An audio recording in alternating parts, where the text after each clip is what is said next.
Do'stlar, agar sizning ham xuddi shunday kollektivingiz bo'ladigan bo'lsa, sekin o'ziga jo'natib qo'yamiz.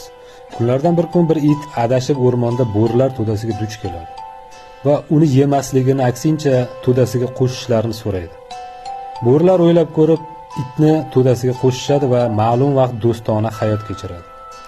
Kunlar o'tib sovuq tushib, yegani hech narsa qolmagan vaqtda bo'rilar bu itni yeyishga qaror qiladi va o'ylab ko'rib bu itni yeyishadi, itdan qolgan suyakni do'stona xotirlab ko'mishadi.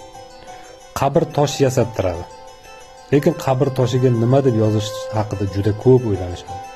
Do'st deb yozadigan bo'lsa, dushmanlarcha uni qatl qilishdi. Dushman deb yozadigan bo'lsa, ma'lum bir vaqt do'stona hayot kechirdi. Juda ko'p o'ylanib, oxiri kollektivlaringdan deb yozib qo'yadi.